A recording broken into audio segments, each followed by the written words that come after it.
the way you, Papa, you know Papa? Figuratively, he bites as hard as he can. Okay. And of course, when he puts his fangs into you, you certainly feel it. I think it pretty Watch Johnny's bite. Bismillahir Rahmanir Rahim. Alhamdulillah Rabbil Alameen, Hasbanallahu wa ni'mal wakil. The Lord is my light and my salvation, whom shall I fear? And yea, though I walk through the valley of the shadow of death, I will fear no evil, for thou art with me. Thy rod and thy staff, they comfort me. Thou preparest a table before me in the presence of my enemies. You anoint my head with oil. My cup runneth over, and surely goodness and mercy shall follow me all the days of my life. And I will dwell in the house of the Lord forever and ever. Amen. Assalamu alaikum. Welcome to Johnny's Bites. It's Wednesday. And on Wednesdays, you know, I like to touch on issues that really touch the nerve of the nation. Because Wednesday is my day of birth, and same as the president who leads all of us. So we like to talk about things that are central to the development of the country called Ghana. This morning we are told that transport fares will go down by 10% or so. That's good news.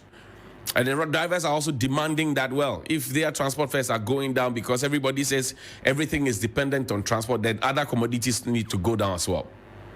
But this morning, I also want to remind you that the government of the Republic of Ghana and the presidency have not given you the response from Al Jazeera on the gold mafia. I also want to remind you that the children are being starved in the schools because school feeding caterers are on strike. It tells you where as a nation we put our priorities. We come and scream and shout and say we are fighting corruption and everything. Then when allegations of corruption are made against that, the responses are put out there, we send people to come and correct English with English. So Al Jazeera response is not out there, and the school feeding children are also home. But on Monday, former President John Dramani Mahama, who is the NDC's latest flag bearer elect, made a certain comment about the collapsed banks, or the banking sector cleanup, as the government likes to call it. So there's already a division of ideas. One party says it is collapsed banks. The other one says it is the cleanup of the banking sector. And there's been a blame game that Ponchin Tokwa has been going on and on. But he said something. He said that he will give back the licenses of those banks that were unjustifiably closed or shut down. Listen to him. We will restore indigenous Ghanaian investments in the financing and banking sector. And we will create a tiered banking system that will serve various segments of the market. We will give the opportunity for experienced banking hands who were laid off and needlessly to secure their careers once more and move away from the menial jobs that they were compelled to take.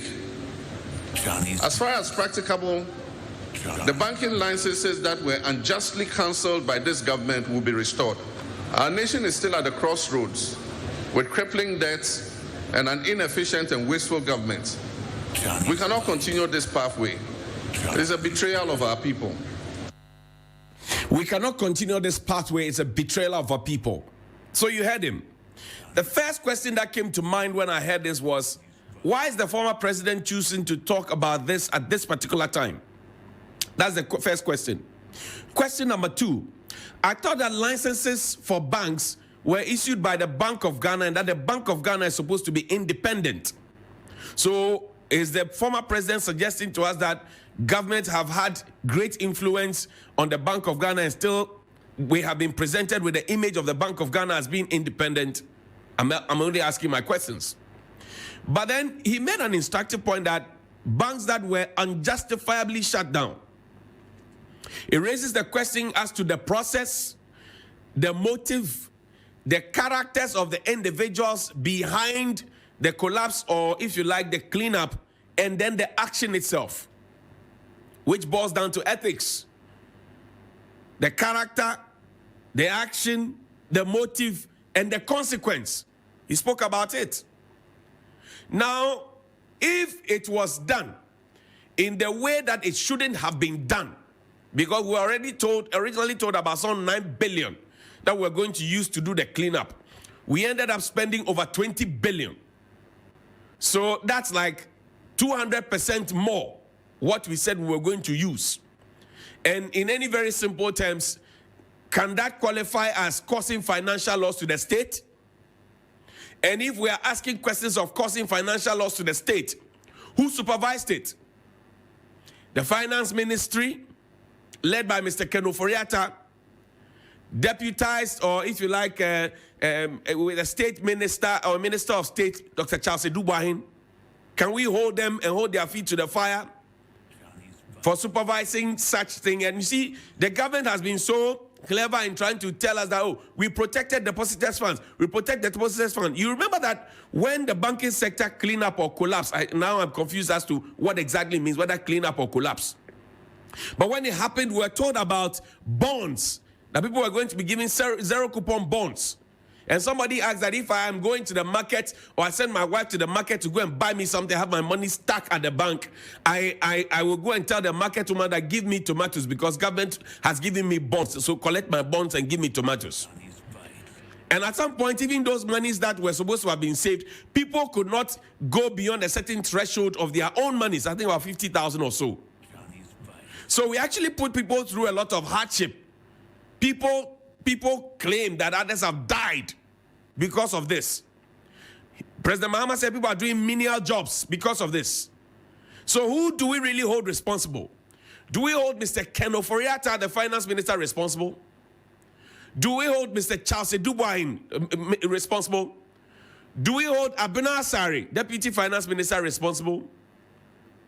We need to be asking these questions. At the time when this happened, the people who were there, do we hold them responsible? Do we hold the governor of Bank of Ghana, Dr. Addison, do we hold him responsible for causing financial loss to the state in this matter? Because if it was unjustifiably done, is President Mahama giving us a signal that he'll hold their feet to the fire? The deputy governors of the Bank of Ghana, do we hold them responsible? Now, did you know that there is a man in charge of banking supervision? There's a whole office in charge of banking supervision at the Bank of Ghana. And they go to the banks on a weekly basis, on a monthly basis, on a quarterly basis, on a half-year basis, on an annual basis, and they go there and they are giving reports upon reports. In 2022, we're learning that banks are not feeling too well. And Joe Jackson has been talking about it, that look, it is because of the domestic debt exchange program, again brought upon us by reckless economic management and also under the supervision of Mr. Ken Ofori-Atta. So we cleaned up the banks. One of the banks that was hardly hit is the Consolidated Bank Ghana, within which UT Bank, all the other banks that were collapsed, Capital Bank, all of them were put together. Royal Bank, Heritage Bank, they were all put together as Consolidated Bank Ghana. They were the hardest hit in 2022, according to the report that was published. So the question we ask is, these individuals I've mentioned, shouldn't we be holding their feet to the fire for causing financial loss to the state? For at least supervising this? And that if they are not guilty, because we hear some of the harrowing stories. Captain Prince Kofi Amoabin retired. He had a conversation with us. And he mentioned in that conversation that he had even brought in investors to come and take over UT Bank. The Bank of Ghana wrote to the investor to tell them that they were not interested in the offer without even informing them. Listen. The other thing that we're doing, corporate responsibility and all those things, all these things are going to go away. And one thing that I don't understand is here's a government that says, I'm coming to create jobs. And you take actions to actually send people home before you create the jobs. I don't get it, because I think the sensible thing is to see how you can contain as much as possible part of what is already created and add to it. But the unintended consequences would have been far more, disastrous than what we saw. This is the most disastrous approach they adopted. Because we owe the government 800 million. The close down of UT Bank cost this country at least 2.2 billion. Now, we had an investor who says, I want to take over UT. And he actually put down money's token to show that they are interested in it.